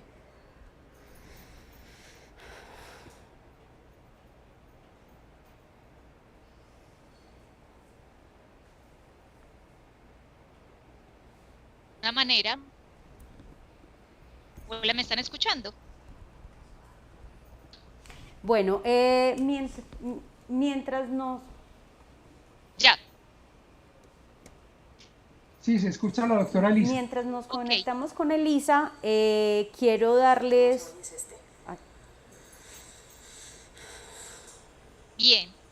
En relación a la pregunta sobre la importancia de que los maestros también estén formados para este acompañamiento, yo creo que es fundamental. Los maestros hacen parte fundamental del primer momento de la vida. Lamentablemente muchos de ellos se encuentran con las aulas muy llenas, con unas condiciones psicosociales muy complejas para atender una cantidad importante de niños al tiempo que vienen a su vez con diversas dificultades desde su casa, y es por eso que necesitamos comenzar a hacer un trabajo de formación, incluso nosotros los psicosociales, de compartir con ellos y empezar a desestigmatizar también el asunto de que los maestros no lo hacen bien o no tienen habilidades, porque finalmente ellos se formaron a nivel pedagógico, vieron algunos asuntos a nivel humano, pero indudablemente ellos, como muchos otros profesionales, van a requerir una formación mínima para el cuidado de la vida. ¿Qué sucede entonces? Yo creo que la formación y la capacitación es esencial, pero también cuidar al maestro. El maestro es la figura vincular para muchos niños que en sus casas no tienen una figura correspondiente a nivel emocional y afectivo. Es por eso que es fundamental también cuidar de la salud mental del maestro, pues dependiendo mucho también de la condición mental de ese maestro que acompaña al niño que tiene vulnerabilidad, se incrementa el factor de riesgo o disminuye. Es por eso que también hay que estar atentos a ese fortalecimiento con ellos cuando trabajemos el tema de comportamiento suicida, pero también apoyarlos, y no solamente en relación a la escuela, sino a los maestros universitarios. El comportamiento suicida ya no se está dando únicamente al interior de la familia, el comportamiento suicida está saliendo a las comunidades, está saliendo a escenarios públicos, está saliendo a las instituciones. Cada día vemos más cómo muchas personas cometen ese acto suicida en lugares que antes no ocurría, la escuela, la universidad, puede pasar en la iglesia, puede pasar en lugares donde antes no ocurría. Esto no quiere decir que son las instituciones las responsables del comportamiento suicida, pues si nos devolvemos a la formación que dimos del comportamiento suicida, es multicausal, lo cual implica que ese es el escenario donde viene de alguna manera a detonar el comportamiento suicida, pero tenemos que habilitar ciertas condiciones de formación, de detección de señales de alerta en maestros universitarios, personal universitario, y escuelas o centros de formación para que estén atentos a esas personas. Muchas veces pasamos más tiempo en el trabajo y en la escuela que en la casa. Y ahí es muy importante también tener todo un tema ocupacional y laboral implicando a las empresas, a cada una de las personas que hacen parte del organizacional en la prevención del comportamiento suicida. Pues también vemos en el escenario de lo laboral, en el caso de la población adulta, joven y adulta, que se presentan comportamientos suicidas que fragilizan mucho esa red de convivencia que tenemos en los empleos y duele muchísimo la pérdida de una vida o de un compañero de trabajo. Es por eso que las acciones para el comportamiento suicida no solamente las hacen los psicólogos, sino también todos nos tenemos que empoderar de este tema para empezar a hacer lo mínimo, que es una capacitación básica en señales de alerta, en detección temprana y tener unas rutas, como lo decía el doctor ahorita, en cada una de esas instituciones para saber qué hacer cuando eso se presenta. Lo importante es no tener miedo de intervenirlo. Ahora bien, con esa otra pregunta que es una pregunta muy importante y es ¿cómo hago para que la campaña que empiece a promover no genere más suicidio? El Protocolo de Organización Mundial de la Salud del 2017 para medios de comunicación nos da una línea básica supremamente fundamental y usted la puede enriquecer ya con el código ético que tenga en su empresa, en su comunidad o en la administración municipal. Lo primero es que para hablar de suicidio hablamos sobre mensajes que promuevan la vida, mostramos las rutas de atención.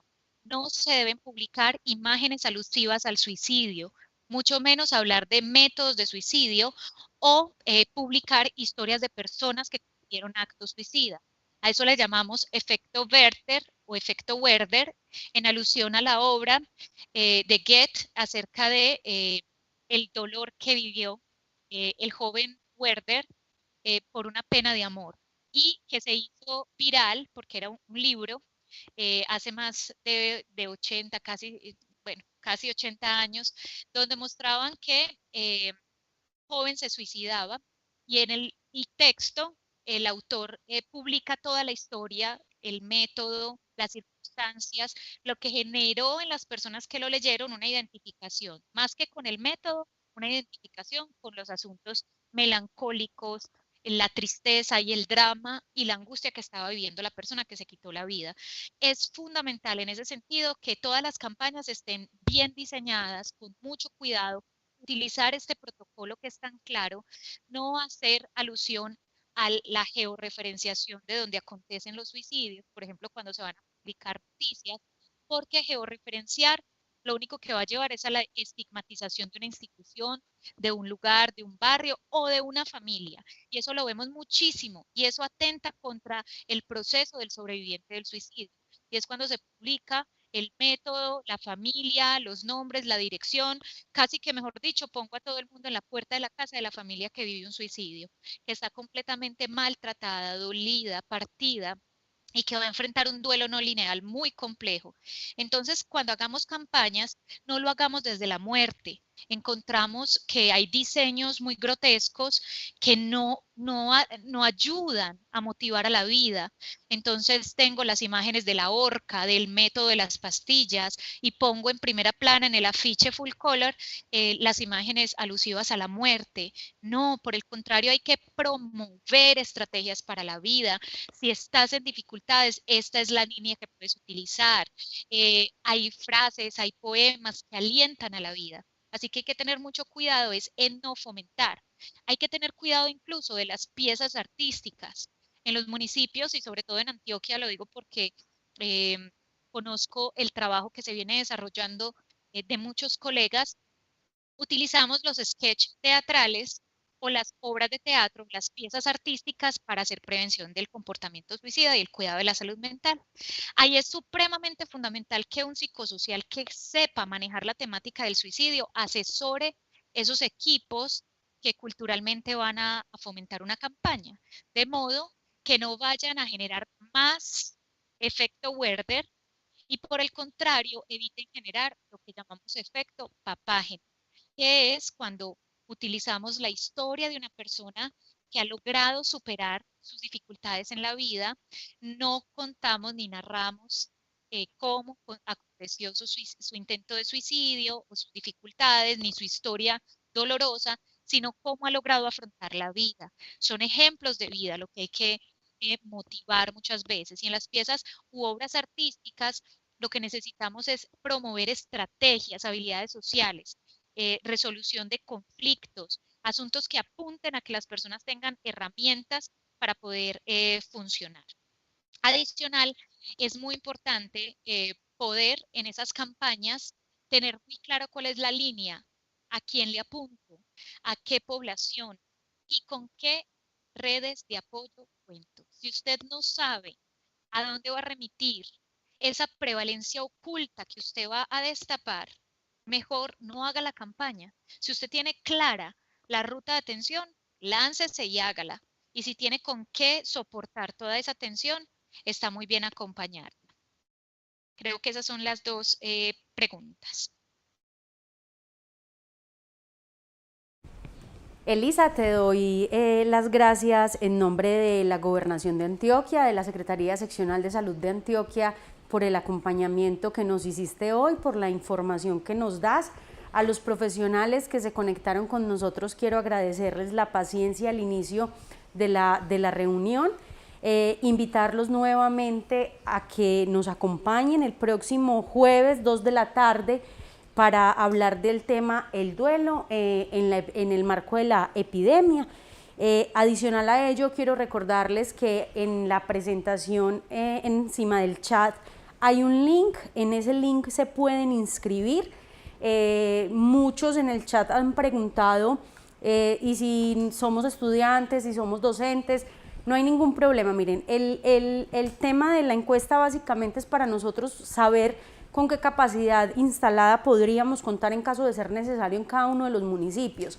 Entonces, si usted es docente de Peque, no hay ningún problema. Docente de Peque, donde dice tipo de contrato, etcétera, etcétera, si no aplica, simplemente ponen no aplica, y si usted es estudiante, pues dice que es estudiante. De esa base de datos saco los correos electrónicos y les envío las cajas de herramientas. Les voy a enviar nuevamente la caja de herramientas número 1. Si alguno de ustedes ya la había recibido, le ofrezco excusas si la recibe nuevamente, pero la idea es que todos puedan tener acceso a ella, y les enviaré la caja de herramientas número 2 con 2 documentos que la doctora Elisa nos compartió. Ella los construyó y los compartió con nosotros como voluntaria, teniendo en cuenta pues como el tema o la contingencia por la que estamos atravesando. Les voy a enviar otros documentos que ha sacado el ministerio y algunos otros documentos que nosotros hemos construido y creado. Les agradecemos entonces en nombre del señor gobernador, la Secretaría de Salud, el acompañamiento, y esperamos entonces verlos el próximo jueves a las 2 de la tarde con el tema del duelo. Mil gracias, buena tarde.